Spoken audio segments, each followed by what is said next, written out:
Hello everyone, कैसे हैं आप लोग। आज की वीडियो किसी प्लांट के ऊपर नहीं है। आज की वीडियो ऐसी चीज़ के ऊपर है जो हर प्लांट के लिए नीड होती है, यानी कि कंपोस्ट। काफ़ी सारे व्यूअर्स का क्वेश्चन था कि आप कौन सा फर्टिलाइज़र डालते हो जिससे आपके प्लांट सारे ग्रीन रहते हैं, उनमें फ्रूट्स भी काफ़ी लगते रहते हैं और काफ़ी सारे फ्लावरिंग भी आपको देखने को मिलती है। अगर आप लोगों ने अभी तक सब्सक्राइब नहीं किया है चैनल को, सब्सक्राइब कीजिए। चलिए आज का वीडियो स्टार्ट करते हैं। आज जो मैं बताने वाला हूँ, वो कोई नॉर्मल खाद नहीं है। ये एक प्योर नेचुरल ये एक पावरफुल लिक्विड फर्टिलाइज़र है जो पुराने ज़माने में यूज़ होता था।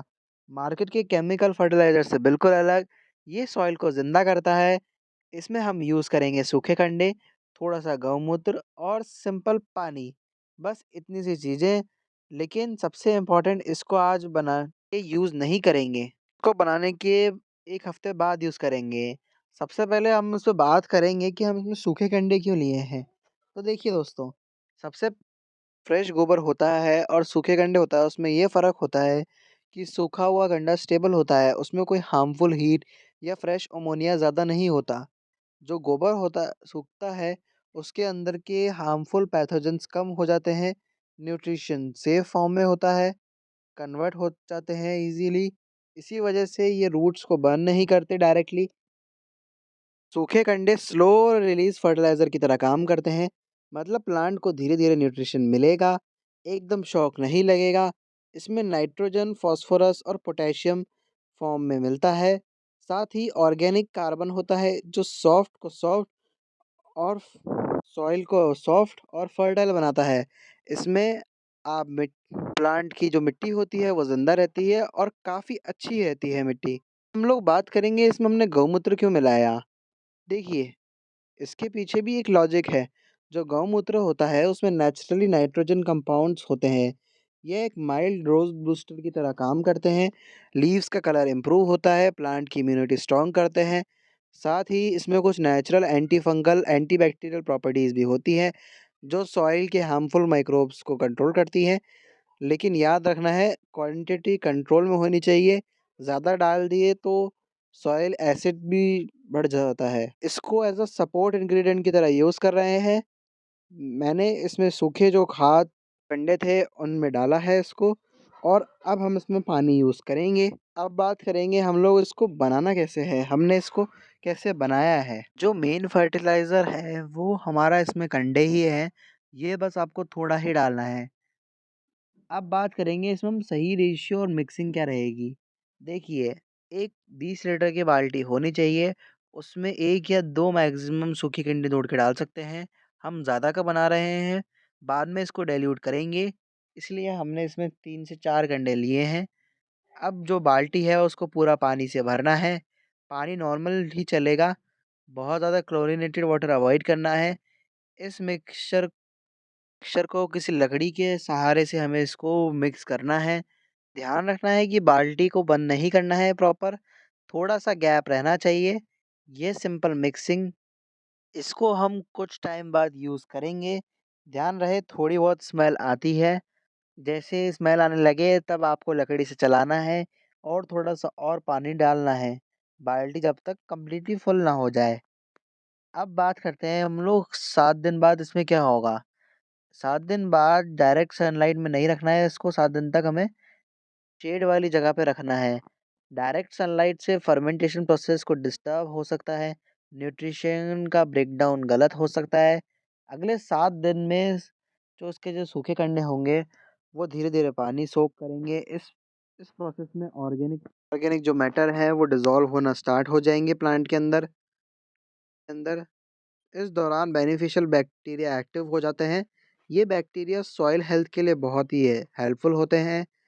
और जब हम इस लिक्विड को सॉइल में डालते हैं, तो ये बैक्टीरिया वहाँ मल्टीप्लाई करते हैं। लिक्विड का कलर धीरे-धीरे ब्राउन हो जाएगा, स्मेल थोड़ी और स्ट्रॉन्ग हो जाएगी, लेकिन बिल्कुल अनबियरेबल नहीं होनी चाहिए। ये नेचुरल फर्मेंटेशन का साइन है। 7 दिन का पेशेंस और फर्टिलाइज़र पावरफुल और सेफ बनता है। इंस्टेंट यूज़ करने से जो बेनिफिट मिलता है, उससे कहीं ज़्यादा इसमें फर्मेंटेशन में मिलता है। अब बात करते हैं हम 7 दिन बाद क्या चेक करें। जैसे ही आप इसको 1 हफ़्ते बाद खोलेंगे, सबसे पहले जो उसका कलर होगा वो ऑब्ज़र्व करें। अगर सॉल्यूशन लाइट से डार्क ब्राउन हो गया है, तो फर्मेंटेशन सही डायरेक्शन में गया है। ऊपर हल्का-सा फ़ोम या झाग बनता हुआ दिखे, तो ये साइन है कि माइक्रोबायल एक्टिविटी हुई है। ये नॉर्मल है, टेंशन लेने की ज़रूरत नहीं है। स्मेल स्ट्रॉन्ग होगी, पर बिल्कुल सड़ी हुई जैसी नहीं होगी। अगर बहुत ही स्मेल आ रही हो, तो शायद रेशियो थोड़ा गलत है। इसको यूज़ करने से पहले सॉल्यूशन को अच्छे से हिला लेना ज़रूरी है, ताकि नीचे बैठे पार्टिकल्स भी मिक्स हो जाए। अगर सॉल्यूशन ज़्यादा कंसंट्रेटेड लगे, तो उसको हाफ़ क्वांटिटी लेकर उसमें पानी मिलाकर डाइल्यूट कर सकते हैं। हम डाइल्यूट ही करेंगे, क्योंकि डाइल्यूट करने से इसमें जो सॉइल जो होती है, उसमें अच्छे से एब्ज़ॉर्ब होगा और जो रूट्स होती हैं, वो भी बर्न आउट नहीं होगी प्लांट की। करेंगे कि इसे कौन-कौन से प्लांट्स में देना सही है। तो देखिए दोस्तों, इसको हर प्लांट में देना अच्छा माना जाता है। ये लिक्विड फ्रूट प्लांट्स के लिए बहुत ही इफ़ेक्टिव माना जाता है। लेमन, अंजीर, गुआवा, ऑरेंज जैसे प्लांट्स में ये बैलेंस न्यूट्रिशन देता है और रूट स्ट्रेंथ को इम्प्रूव करता है। फ्लावरिंग प्लांट्स में ये बर्ड फॉर्मेशन का सपोर्ट करता है। रेगुलर और कंट्रोल यूज़ से फ्लावर हेल्दी और स्ट्रॉन्ग आते हैं। लीफी प्लांट जैसे कड़ी पत्ता, स्पिनच या फिर ऑर्नामेंटल प्लांट जो होते हैं, उससे ग्रीनरी डेंस होती है और हेल्दी होती है। इंडोर प्लांट्स में भी यूज़ हो सकता है, लेकिन ज़्यादा क्वांटिटी नहीं, कम इसको देना है इंडोर प्लांट्स के अंदर। कैक्टस और सक्लेंट्स अगर आप लगाते हैं, तो उसमें अवॉइड करें, क्योंकि उनको हेवी न्यूट्रिशन की ज़रूरत ही नहीं होती। उनमें नॉर्मल आप इसका बहुत ही डाइल्यूट वर्ज़न भी डाल सकते हैं। अब बात करेंगे हम इसको यूज़ करने का परफ़ेक्ट तरीका क्या है। इस लिक्विड को हमेशा सॉइल ट्रेंचिंग के लिए यूज़ करना है, डायरेक्ट लीव्स पे स्प्रे नहीं करना है।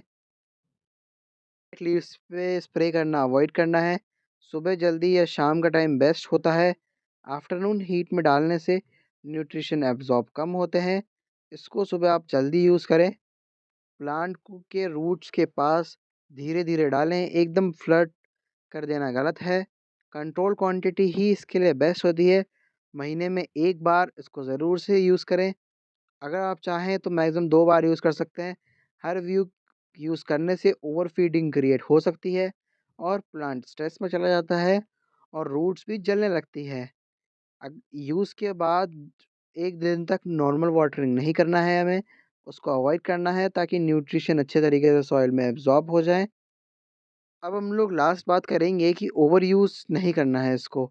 देखिए, ओवर यूज़ क्यों नहीं करना है इसको, एक प्लांट में ज़्यादा नहीं डालना है, बहुत ही कम डालना है। ऐसा मैं क्यों कह रहा हूँ? क्योंकि अगर ये ज़्यादा हो जाता है, तो फ्लावरिंग कम हो जाती है और नाइट्रोजन इम्बैलेंस हो जाती है।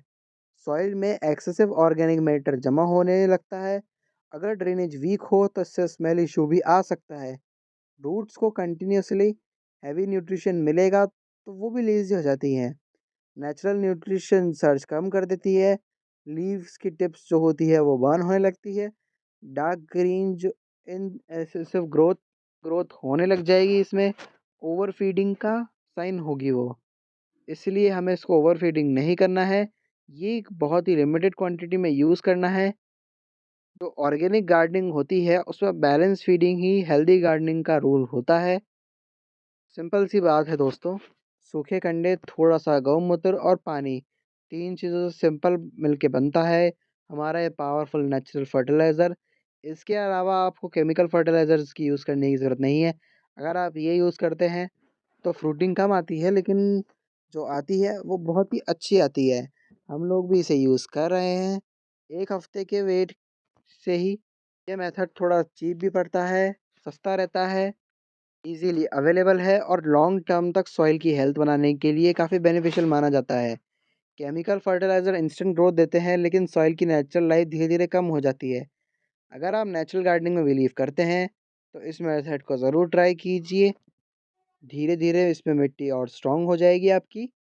ऐसे ही और गार्डनिंग वीडियोज़ देखने के लिए सब्सक्राइब कीजिए। मिलते हैं नेक्स्ट वीडियो में कोई नए टॉपिक के साथ। तब तक के लिए हैप्पी गार्डनिंग दोस्तों।